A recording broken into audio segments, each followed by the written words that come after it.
Polsek Medan Kota membeberkan pemilik mobil jenis Daihatsu Xenia B 1498 SYE berwarna putih yang ditinggal begitu saja oleh pemiliknya di Jalan Air Bersih, Gang Olahraga, Kelurahan Sudirejo 1, Kecamatan Medan Kota, Kamis, 9 Januari 2025.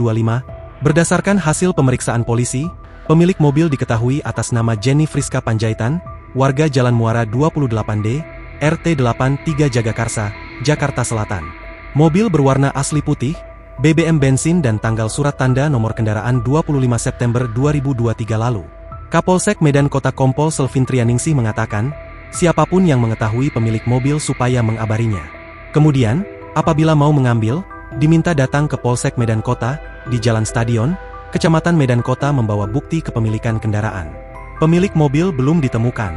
Jadi kami mohon kepada warga, pemilik kendaraan tersebut untuk bisa langsung datang ke Polsek Medan Kota untuk kami kembalikan mobil tersebut, kata Kompol Selvin Trianingsih, Kamis, 9 Januari 2025. Selvi menyebut pihaknya telah memeriksa rekaman CCTV di lokasi kejadian dan melihat mobil masuk ke dalam gang sekitar pukul 1.50 waktu Indonesia Barat. Namun kemudian, pengemudi mobil tersebut diduga seorang laki-laki keluar dari mobil, lalu pergi begitu saja dibonceng sepeda motor oleh seorang laki-laki juga.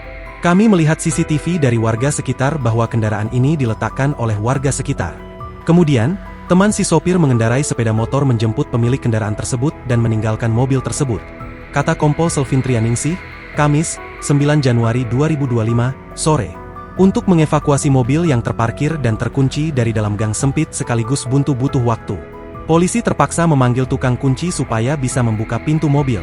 Usai membobol pintu mobil, barulah mereka bisa mengeluarkan mobil supaya warga yang mau beraktivitas bisa lewat. Saat diperiksa, tak ada barang mencurigakan seperti narkoba maupun senjata tajam. Download Tribun X sekarang, menghadirkan lokal menjadi Indonesia.